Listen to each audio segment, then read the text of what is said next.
Morning, folks. It is gotten a little colder, so I got my my heater on here. Wanted to show you some. Take a look at this. Look how much wattage it's taken. 1200. Usually things that have to do with heat take a lot of power.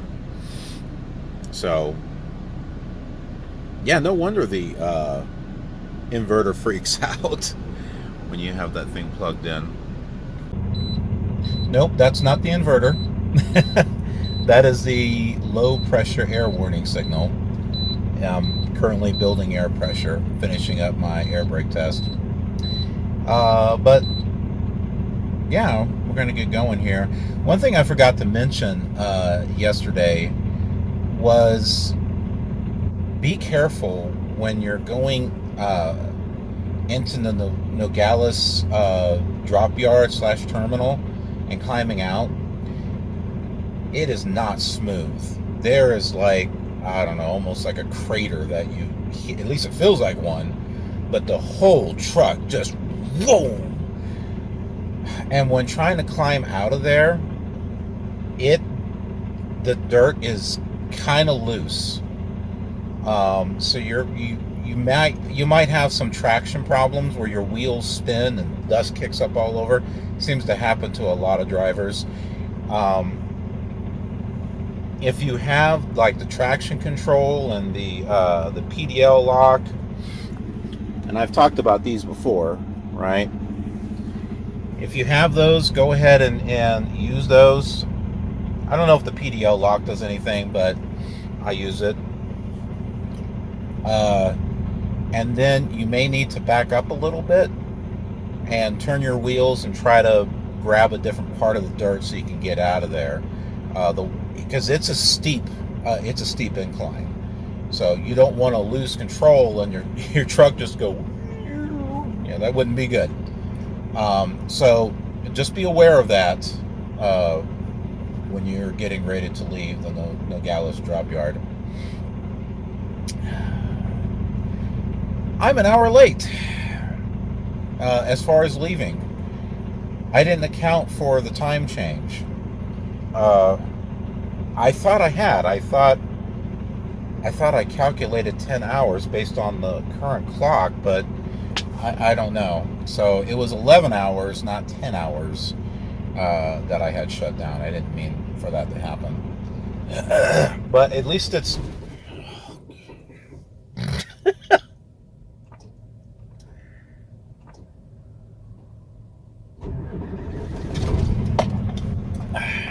At least it's early morning. Or in the morning. Alright, so I'll do my tug test and we'll get out of here.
long drive there, over 6 hours. Actually, I have over 6 hours of music. Some of you know that I compose music with a music program. I actually went through all of that music. Had about 11 miles left before I got here to the fuel stop. So, yeah, just running the miles today. So, gonna go ahead and get fueled up. Well, I won't be getting any def on this one. Notice the fuel is there. The def is there. There's the fuel. There's the def. All these other places, they have the def sitting over here. What the hell is Love's doing? Man, I swear these guys are freaking idiots. I've come to the point where I really don't like this truck stop. Okay. I am not going to try to park here. I got to take my break, but look at this. They got these parking spots right in front of where this is like that other place I was at. This is stupid. This is a really stupid design. Loves, you guys are stupid. All right, let's get going.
Okay, good. I was hoping this rest stop was here. Wasn't showing up in the Garmin, but I do remember seeing a sign for a rest stop that was just a little bit further where our fuel stop was at, which was Ranger, Texas. So, good. I got my clock going for my 30-minute break. Just a note, I was making a mental note of some stuff that we were passing.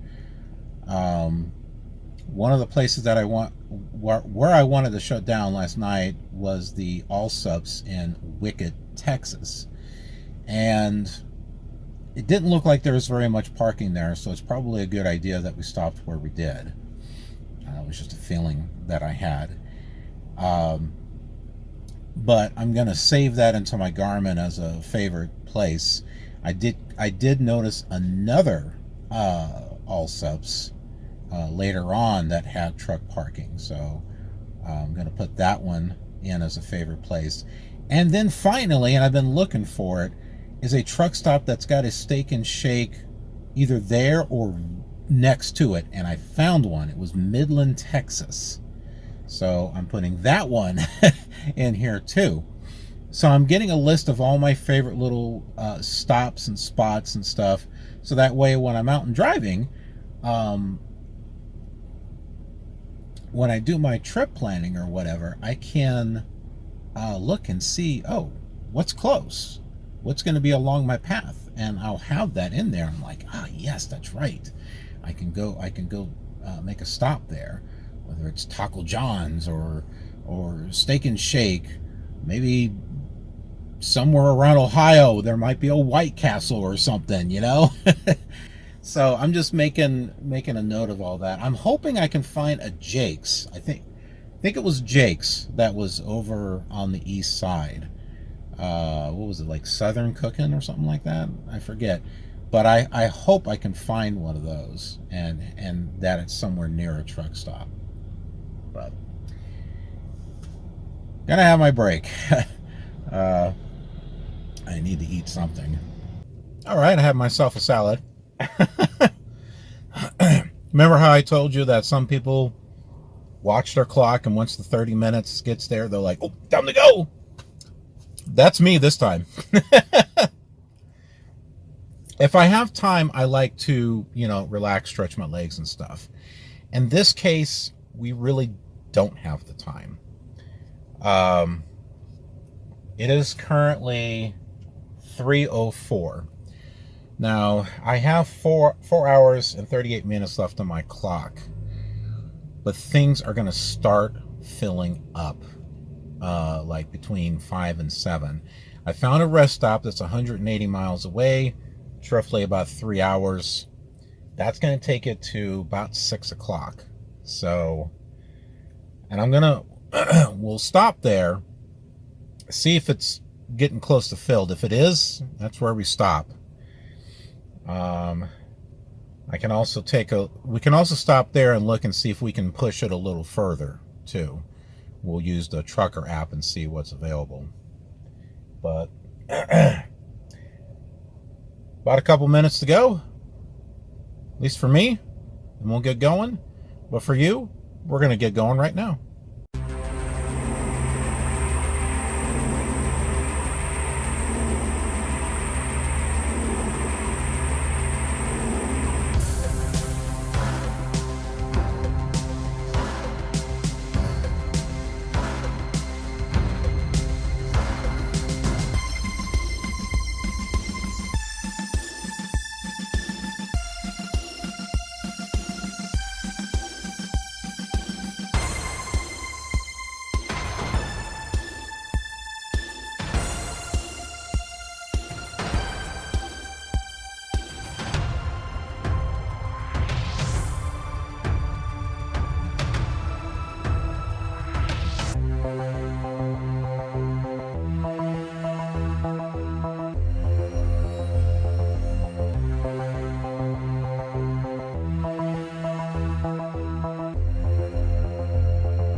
Oh.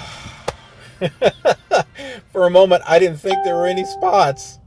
Went through and started to drive. I'm like, great. Guess we're going to have to keep on going. Even though I had like an hour and 10 minutes to still find a spot. But I'm just like keeping my eye open as I'm driving by and looking to see if things are filling up or not.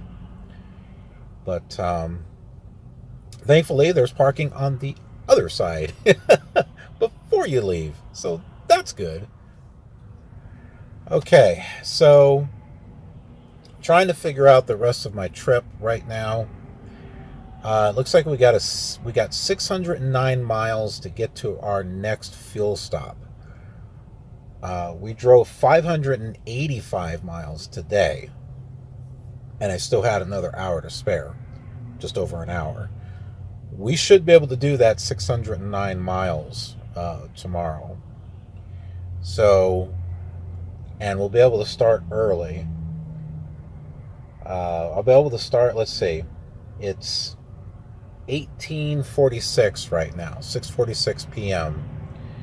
In 10 hours, let's say from 7 o'clock, 10 and 7 is 17, minus the 12, got 5. 5 in the morning. So if we leave before then, but let's say we leave no later than 5, plus 10 hours, let's say 10 hours of drive time is 15, minus 12, 3. So that's 3 in the afternoon. Now we have a 30-minute break we got to take, so that's about 3:30. So we should be able to get over to our fuel stop, let's say around 4 p.m. I looked at it on Google Maps. There's not much parking. There's like a little bit of parking. There's not much. But there's a TA on the other side of the freeway. So, and it was weird. It was like saying an hour ago it was full. And then like 45 minutes ago, some. And then like 30 minutes ago, many. So, seems kind of backwards to me. I don't know.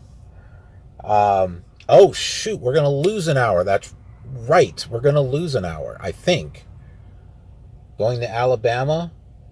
Oh, yeah. Yeah, we're going to lose an hour. So, shoot. It's not going to be 4 p.m. It's going to be 5 p.m.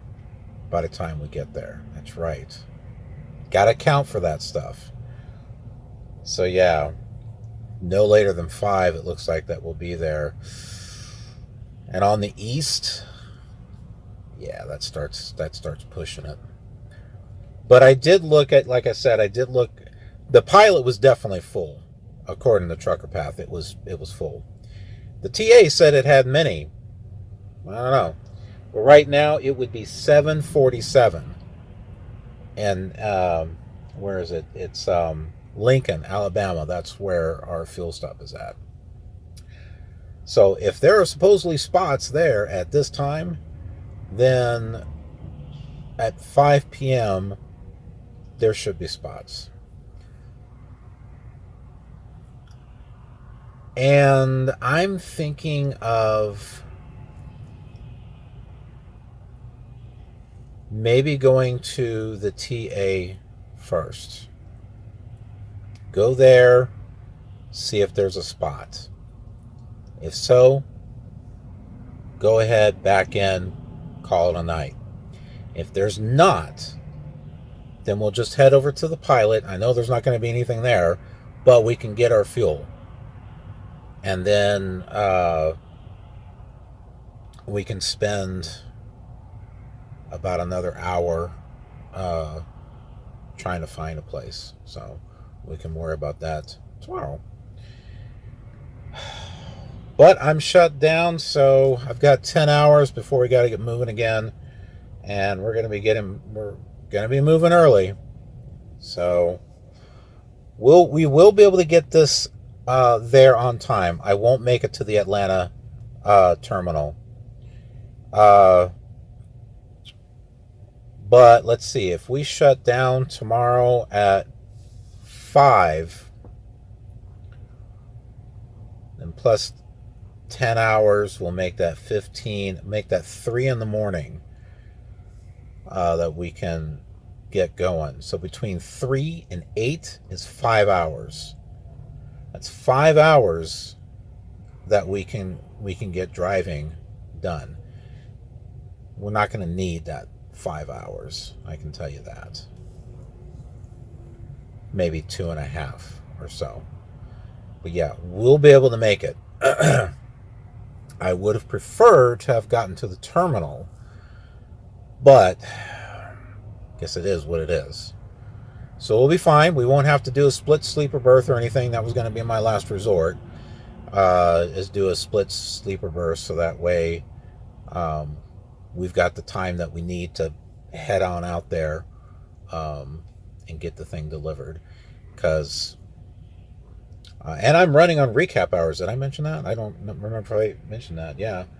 So I'm running on recap hours, and like I gained 10 today, so we should be gaining, I don't know, 8 or 10 tomorrow, something like that. It'll be enough for us to drive. It should be. Yeah, and I'm going to be running on, I did mention that I was going to run on recap for the rest of February, so I can get my hours in for the bonuses, hours, miles, whatever. In order to drive miles, you got to spend hours, so, you know.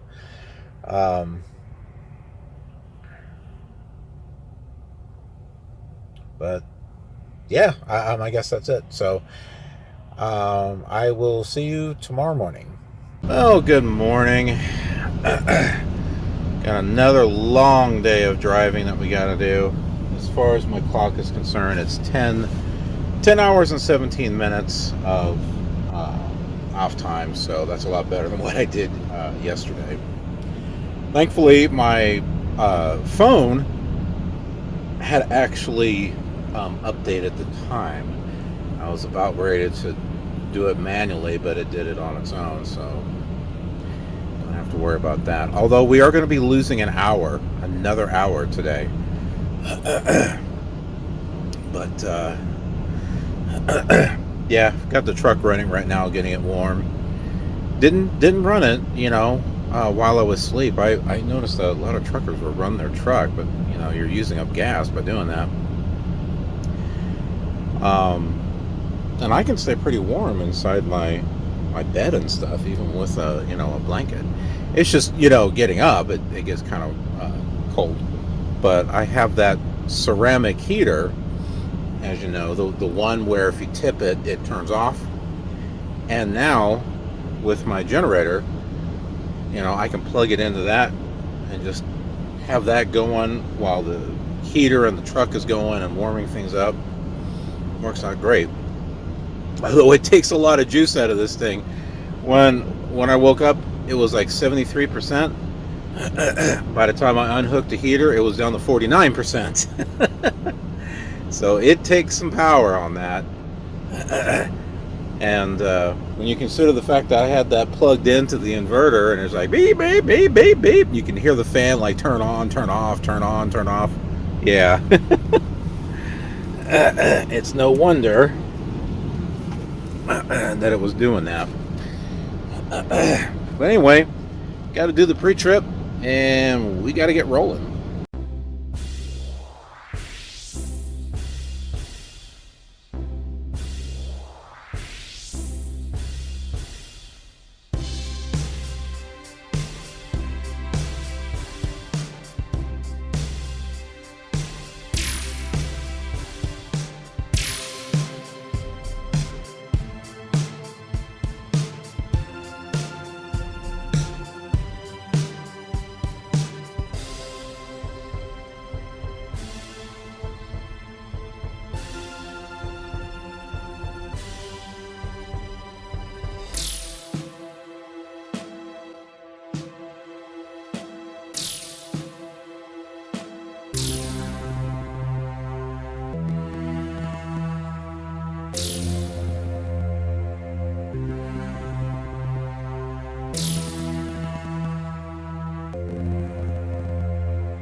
Really? Those trucks were like in the way. My goodness. I had to slow down just to get around them.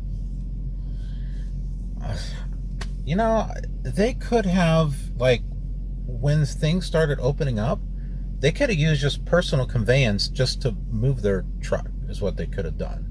And that wouldn't have counted against their clock. It just would have been, you know, considered off time. But at least you're moving it. That's what personal conveyance is for. It's either to take care of personal things or to move your truck into a safer spot, which that wasn't. It doesn't make any sense to me. Anyway, of course, then again, who knows? Maybe they got there at 6 in the morning. I don't know. If it were me, I would have moved it. You know, unless there was room. I mean, that was like, I don't know, crazy. Anyway, we're here at a rest stop. I needed to clean my glasses. There was like a piece of, I was going to say hair, but it was probably one of my eyelashes because I have long eyelashes. I know ladies see my eyelashes and they're jealous. They're jealous of my eyelashes because they're like, because they wish they had long eyelashes. So, but anyway, gonna take a short break and we'll go ahead and get out of here.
I got myself a few drinks.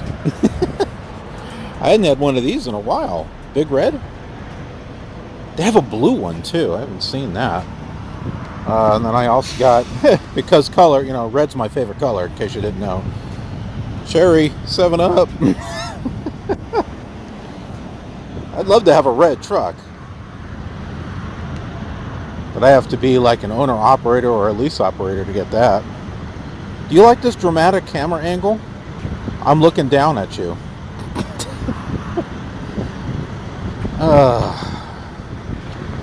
Alright. I want to call my fleet manager. I want to see if he can get me set up with enough miles for me to get my bonuses, because I don't know if I'm going to be able to make it. I looked to see what I had left, and it's like over 2,000 miles. I don't think I can get it done by the end of February, so. Alright, I'm going to do that, and we'll get going.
Okay, well, we're at a pilot, but it's not the fuel stop. That's actually about 3 miles away. This one came up, and it has better parking, although I had some trouble trying to back into one spot because, once again, this truck does not have a good turning radius. Every time I think I've got it set up right, it doesn't work. The trailer kind of goes in, but I can't get the truck itself swung fast enough underneath the trailer,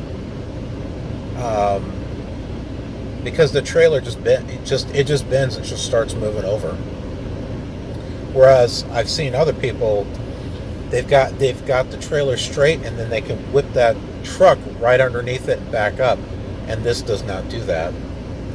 And so I basically turned around and tried it over here on the other side. This is another one of those horseshoe things where the fuel island, trucks come out of the fuel island, and then they turn, and then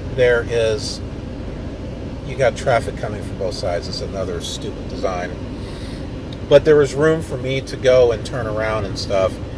And I got backed into this one, although I was off-centered. the guy next to me was helping, and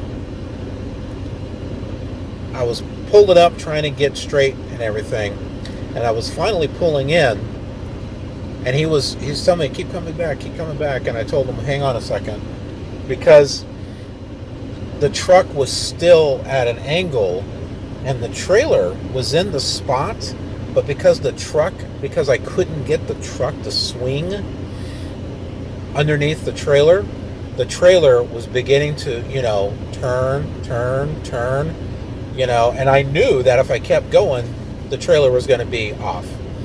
So, yeah, I just told him, hang on a second. And I let 2 trucks go by, and then I straightened out the wheel, pulled forward to get the bend out, and then went back up. And then he was looking at me, and he put his thumbs up, and I went back, and I said, hey, thanks for helping me. I said, this truck does not have a good turning radius. I can't do crazy maneuvers with it. I have to actually pull forward in order to get it straight, in order to back it in. So, and I know there are probably some of you other folks out there, some of you other newer drivers out there, it's like, you know what you need to do. You know what you need to do, and you do it, and it doesn't work. You keep thinking, I don't understand what's going on. Why is it that when I'm turning the trailer or chasing it, why is it that my truck is not going under, why is it taking forever for it to swing underneath the trailer? It's because the turning radius sucks. That's what it is. And between all these trucks, they're not built the same, a Freightliner. Yeah, like this guy right here. You see how his wheels are turned? Yeah, mine doesn't do that. He whipped that thing into a 90 and is able to get it in. This truck will not do that. The wheels do not turn that far. And I remember some guy who was spotting me. He was like, keep turning your wheel. And I'm like, it don't turn no more. He said, but you got to turn it. I said, it don't turn no more. That is as far as it goes.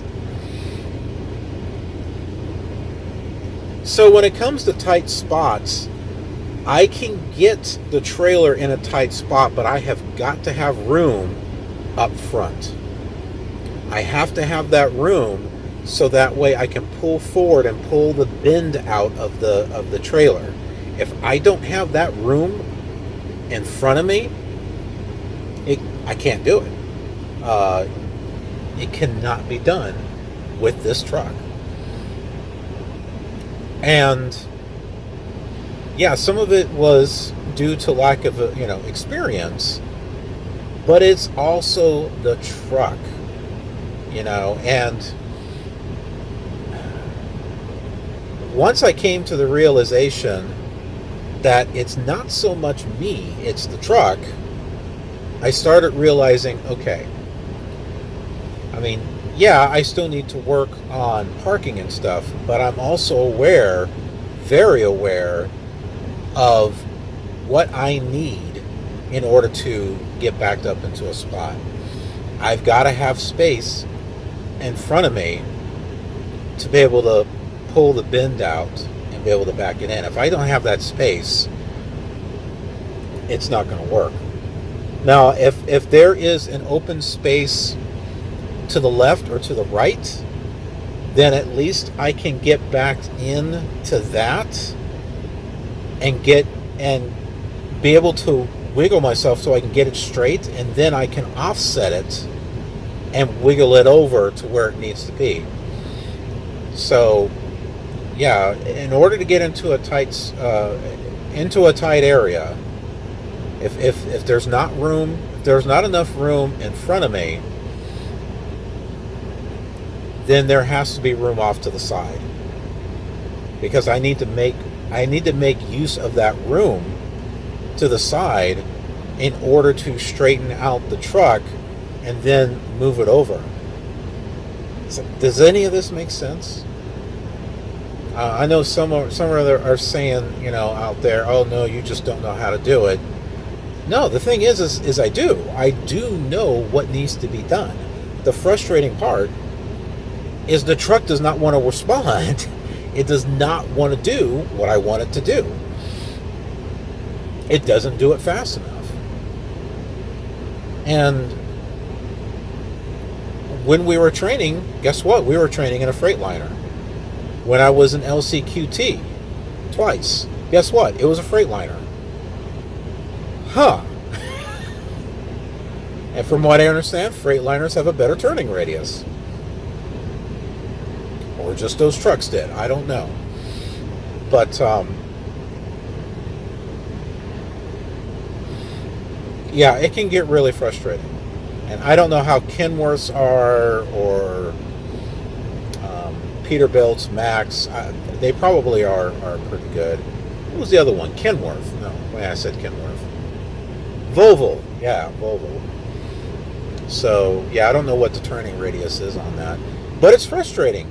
It's because, you learn and you practice on one truck, then you get something different, and you're thinking, oh, it's just another truck, right? It should just do the same thing like all the others, and no.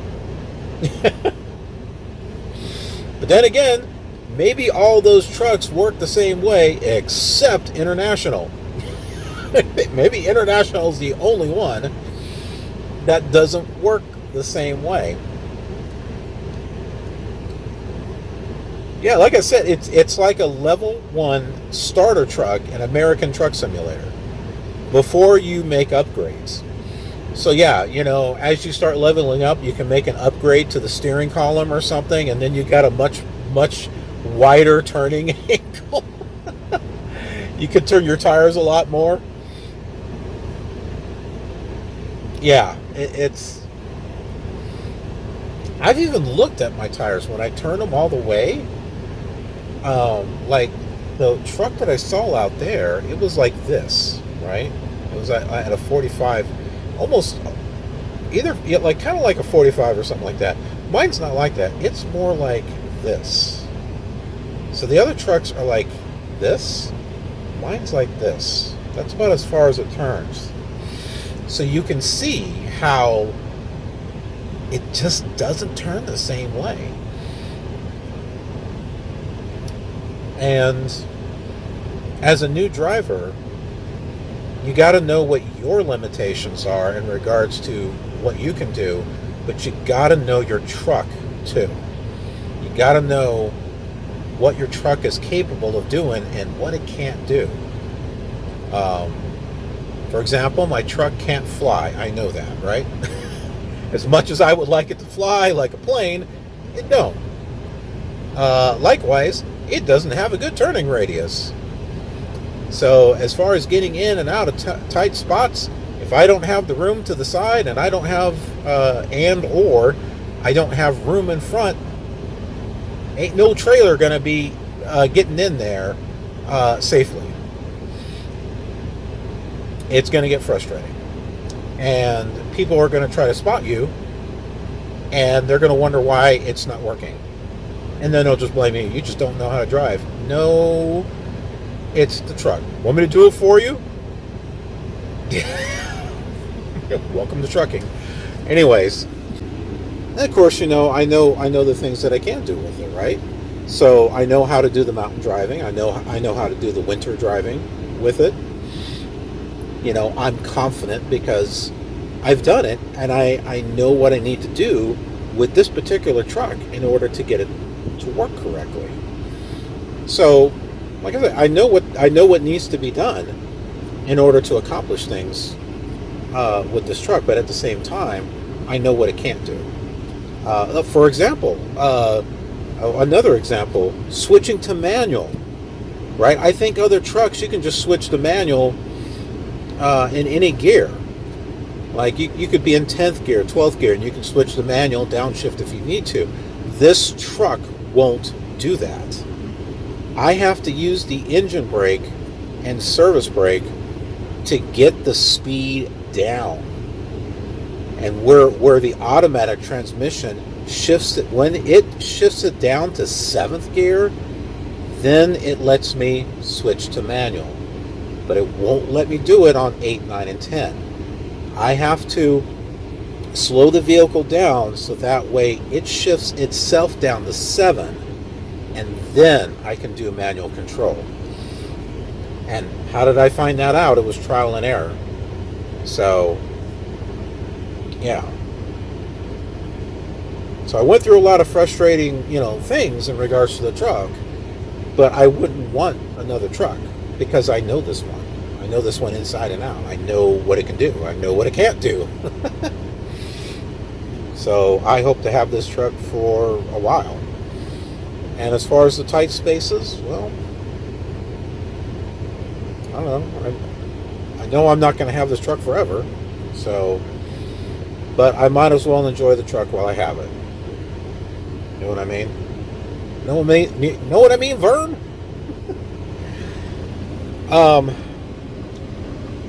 We made a brief stop at a rest stop. I didn't do any shooting a video because I was talking to my wife at the time, but here are some pictures that I took. I needed to stop. I needed to get out and stretch my legs. I've mentioned before that I can bust the miles out if I need to, but I can't do it all the time. And today was an example of that. I did it yesterday, but today I needed to. Yeah, it's like you're driving and then you kind of get in. It's almost like you zone out. Like you're seeing what's in front of you, but it's not. It's not connecting. I don't know how to explain it. It's not like you're falling asleep. It's kind of like you're just looking at it, and it's like you're watching a movie, and you're does anyone else have that problem? After a while of driving, you forget you're driving, and you think you're watching something, and then you kind of like have to shake yourself and like, wait a minute, yeah, this is really happening. So I needed to pull over, get out and look at something else and just walk around and give my eyes something else to look at, except, other than a road in front of me. It's like being hypnotized. You're driving for hours and hours and hours, and it's like you're getting hypnotized by, the roads and the lines and whatnot. So that's kind of like what I mean, when someone tries to hypnotize you and you're just kind of like blank stare. Yeah, when I started feeling that, I was like, okay, I got to give myself something else to look at. So, and I was talking to my wife at the time. So I found a rest stop, pulled off, got out, and looked at something else, and I felt better. Yeah, so yesterday I was able to bust out the miles. I still did. How many miles did I do today? Oh, wow. That's pretty darn good. I did 611 miles today. I think that's the most that I've done so far. And I had 56 minutes left on my drive clock. I know some of you would be like, well, you still have time. You can keep going. Well, yeah, maybe I could. And then maybe my clock will run down and I can't find a place to park. So, but you know what? You do you.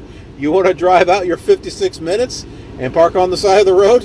You go for it, man. That's not how I roll. The way I understand, you drive for the 10 hours, or most of it, and you spend that last hour finding a safe place to park. That's what I was taught. Is that what people do? No, not everyone. There are some people that are like, well, nope, I got 11 hours. I'm going to drive all 11 hours, and wherever it runs out, that's where I park. Okay, well, you do you. You do you, and I'll do it my way. As long as the load gets there safely and on time, reasonably, that's what's important to me. Anyways, I think I'm gonna relax. Our delivery is tomorrow. Well, we are here at the delivery. They're getting me some bolt cutters to cut the bolt thing off. Holy freaking crap, I got it. I had some help. I was basically turning my trailer as hard as I could to try to get it lined up over here. And then there was a fellow who was spotting me, who was having me pretty much just try to come up onto that that hill to try to wiggle the way back, but son of a gun, man. So I had to come down all the way down there and turn around and then come back. Yeah, so Spotter had me, it was really cool too. He had me basically had to make use of that hill, the mound, in order to get this in. I didn't get it into the right bay, but they said, "Ah, it's okay, just use this one." The other guy took the other one, because I'm like, ah, crap. But the way in is from this direction, and it's a dead end that way. So yeah, blind backing I was like not going to do, but it wound up being a blind back anyway, or a partial blind back. But I went down that way, and I had to kind of make a U-turn over in this area. I pulled into their parking lot, and then I just kind of swung around, and I did the back forth focus until I could get completely turned around. And then once I got over here, I got kind of set up. I came around and turned the trailer so that way it was about like this, and then they helped me direct me so I can get it. Actually, it wasn't too bad. This was of all the spotting that people have done for me, this one was actually the successful one. And the funny thing is that this has a bolt. It's got a bolt seal, one of these. Well, I was asking, say, hey, anyone got a bolt cutter? And one guy was like, no, man, I got some. He pulled out like a saw. He pulled out a saw, like a tiny little buzzsaw, and just went, just cut it right off. That was awesome. Anyway, that does it for this load. I'm glad I was able to get it back in here. I wasn't sure if I was going to be able to do it or not, but I had help, so that was good. Everyone here is pretty cool. And there's a nice Peterbilt over here, by the way. See it? Can you see it? There it is. Yeah, you can see it now. Anyways, hope you liked this episode. Be sure to click thumbs up, like, hug, caress, love the channel, subscribe, leave comments, all that other good stuff. And I'll see you on the next episode. Have a killer awesome trucking day.